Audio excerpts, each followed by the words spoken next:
Well, the first skill you gotta master to be great, you're the school of greatness, is the ability to recognize patterns. When humanity recognized the pattern of the seasons, the whole world changed. Because we went from hunter-gatherers trying to survive from place to place where we're exposed to everything, to wait a second, if we plant in the springtime, we protect in the summer, we reap in the fall, and then we hang on to some of that so we can live through the winter. That created communities for the first time, and then eventually cities and states and countries. So that changed the world. What'll change a person's life is when you realize there's also a set of seasons in your own life. And so think of it this way, 0 to 21 is springtime. Things are easy to grow in springtime. You don't have to do that much. Growing as a kid happens naturally. And some people live a protected childhood, some of us not so much. But overall, life is supporting you. It's sending you, teaching you, sharing with you. Now, when you get from 21 to 41 or 22 to 42, whatever range you want to talk about. Some people get there at 16, some people get there at 25. You now are in the real world. And now you go test what you learned in your springtime. And it's a hot summer and you find out, holy shit, a relationship's different than I thought it was when I'm in an intimate relationship, committed. It's not the thing I just envisioned so easily. Or I'm not as bulletproof as I thought I was. I'm not president of the United States already and a billionaire like I said I was gonna be when I was 19. So you start to learn, test, figure out what's real. And it's an important stage of life. 42, 43 to 62, 63 is the power of your life. It's the reaping time. If you worked hard in the spring and the summer and you put yourself out there and you planted, it's a reaping time. It's a time when you really become a leader.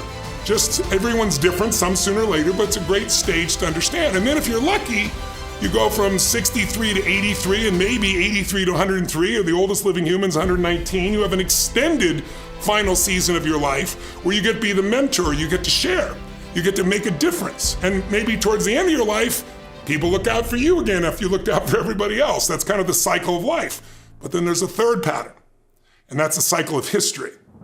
The most powerful people, by the way, have used not only pattern recognition, but the second skill, pattern utilization.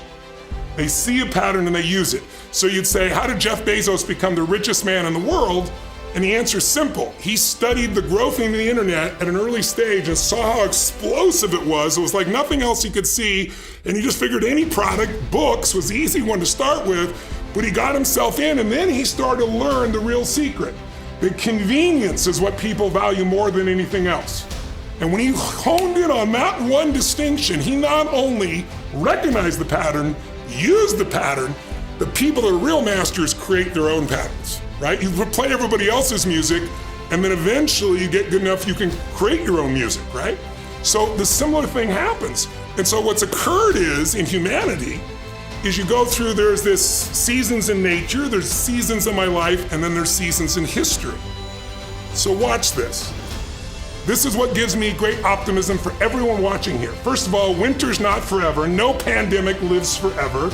No, war lives forever. Nothing. Everything changes and everything ends. It means something new occurs. You may not like it, but that's how life is. And the good news about winter is it's always followed by springtime. Historically, some winters are long, some are short, but they're always followed by springtime. What follows the night? The daytime. What a cool way to set it up if you were God or the universe, right? So imagine for a second, all of your listeners or viewers, and you think about it too. What if you're born in 1910? Now you know the seasons of a person's life. So from 1910, the next 19, 20 years of your life, you're gonna be absorbing what was happening. World War I ends, the world looks like it's a great place, new technology, cars, radio, and then what happens? An explosion of abundance, the roaring 20s. And so you're a kid, you're 14, 15 years old, and you're like, I can't wait to get a car, to go. But what happened when that person hit the next stage of life at 19, 20, 21 years old? As they came of age, it's 1929. And suddenly, people are jumping out of buildings, total depression, dust bowl, nobody's got jobs. It looks horrific, and it was horrific. But did they get a break? No, when they turned 29, it's 1939. So think about it now, World War II breaks out. You and I don't remember, we weren't there, but anybody who was alive will tell you, It looked like the whole world was gonna end. Hitler was sweeping across Europe, bombing London. It literally looked like the world as we know it was over. And this group of people, like millennials or Z generation, a lot of people make fun of and they go there, whatever, wallflowers, I forget the terms they use. And then the millennials and Z generation argue about you're old because you parked in the middle versus the side. I mean, it's bullshit.